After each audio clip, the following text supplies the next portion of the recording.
On Islamic সংস্কৃতি। ইসলামে মানুষের বা প্রাণীর মূর্তি কিংবা ভাস্কর্য তৈরিকে নিষেধ করা হয়েছে। ইসলামী ধর্ম বিশ্বাসের সাথে পৌত্তলিক এই ধারণাটি পুরোপুরি 180 ডিগ্রি বিপরীত অ্যাঙ্গেলে অবস্থান করে।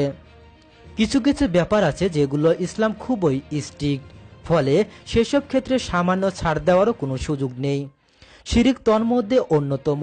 পবিত্র কুরআনুল কারিমে শিরিককে জুলমুন আজিম তথা মহা অন্যায় বলে সাব্যস্ত করা হয়েছে। তাই বাহ্যত শিরিক নয়, কিন্তু ভবিষ্যতে এটা কোনোভাবে শিরিকের দিকে ধাবিত করতে পারে অথবা শিরিকি কার্যকলাপের সাথে এর সাদৃশ্য আছে এমন জিনিসকেও ইসলামের হারাম করা হয়েছে। ভাস্কর্যের ব্যাপারটি ঠিক এমনই। পৃথিবীতে নূহ আলাইহিসসালাম জামানায় সর্বপ্রথম শিরকের উৎপত্তি হয় ঠিক এভাবেই। সেই জনপদে অত্যন্ত আল্লাহভীরু 5 জন ব্যক্তি ছিলেন। তাদের মৃত্যুর পর শয়তানের প্ররোচনায় প্রথমত তাদেরকে স্মরণ করার উদ্দেশ্যে সেই জনপদের লোকেরা 5টি ভাস্কর্য তৈরি করে এবং পরবর্তীতে তারা আল্লাহ তাআলাকে বাদ দিয়ে তাদের উপাসনা শুরু করে। আর এভাবেই পৃথিবীতে শিরকের সূচনা হয়। প্রাচীন গ্রিক ও রোমানরা ভাস্কর্যের মাধ্যমে বিখ্যাত ব্যক্তিদেরকে স্মরণীয় করে রাখতে চাইত, যাতে পরবর্তী প্রজন্ম তাদেরকে ভক্তি ভরে স্মরণ করে। এভাবে গোটা দুনিয়াব্যাপী অনেক ভাস্কর্য তৈরি করা হয়েছে, কিন্তু এই ভাস্কর্যকে তাদের সবাইকে জনমনে ইতিবাচক ইমেজ এনে দিতে পেরেছে? আসলে মানুষ স্মরণীয় হয়ে থাকে তার কর্ম দিয়ে। কর্মগুণে মানুষ মরে গিয়েও বেঁচে থাকে মানুষের অন্তরে। যেমন ধরুন, হিটলারের ভাস্কর্য আছে, ফিরাউনের মমি আছে, কিন্তু তাদের জন্য আছে সবার ঘৃণা।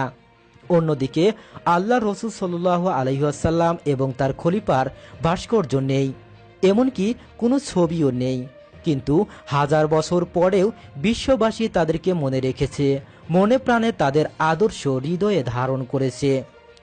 সরকার চাইলে প্রয়োজনে অন্যান্য ধর্মাবলম্বী ভাইদের উপাসনালয়গুলোতে কিংবা তাদের স্থায়ী আবাসিক এলাকাগুলোতে তাদের চাহিদা অনুযায়ী সরকারি অর্থায়নে তাদের ধর্মীয় ভাস্কর্য কিংবা মূর্তি নির্মাণ করে দিতে পারে। এতে কারো কোনো সমস্যা থাকার কথা নয়, কিন্তু সংখ্যাগরিষ্ঠ মুসলিম দেশের অধিকাংশ ধর্মপ্রাণ মানুষ এবং গ্রহণযোগ্য আলেম ওলামাদের মতামতকে উপেক্ষা করে পাবলিক প্লেসে এভাবে ভাস্কর্য স্থাপন কোনোভাবেই যৌক্তিক হতে পারে না। তাছাড়া প্রিয় মানুষের প্রতিকৃতি রোদে পুড়বে, বৃষ্টিতে ভিজবে অথবা মাথার উপর কাক বসে মলত্যাগ করবে, এর কোনোটাই কারোর ভালো লাগার কথা নয়।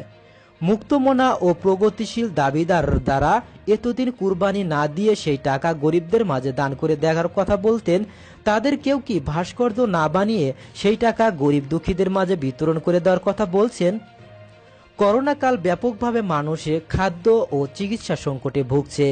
এমন ক্রান্তিকালে ভাস্কর্য তৈরি নিয়ে পুরো দেশে এরকম অস্থিতিশীল তৈরি করা মোটেও কাম্য নয়। নগরের সৌন্দর্য বর্ধনের এবং দেশের মহান ও বরেণ্য ব্যক্তিদের স্মৃতি সংরক্ষণের কার্যকর অনেক পদ্ধতি রয়েছে। আমরা চাইলেই ন্যাশনাল হিরোদের নামে আন্তর্জাতিক মানের বিশ্ববিদ্যালয়, উন্নত মানের লাইব্রেরি, গবেষণাগার, সড়ক, সেতু, research centre, institute, charity foundation ইত্যাদি নির্মাণ করতে পারি, অথবা তাদের কর্মের উপর নির্মিত তথ্যবহুল ডকুমেন্টারি, আন্তর্জাতিক মানের ওয়েবসাইট, রিসার্চ গ্র্যান্ট কিংবা রাষ্ট্রীয় পৃষ্ঠপোষকতা জাতীয় সেমিনার, সিম্পোজিয়াম ইত্যাদি উদ্যোগ নিতে পারি।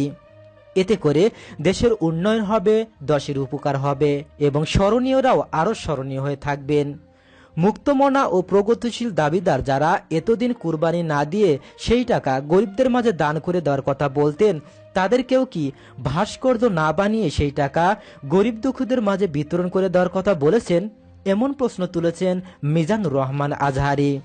মিজানুর রহমান আজহারির বক্তব্য সম্পর্কে আপনাদের মূল্যবান মতামত কমেন্টের মাধ্যমে জানিয়ে দিন। ধন্যবাদ এতক্ষণ আমাদের সাথে থাকার জন্য।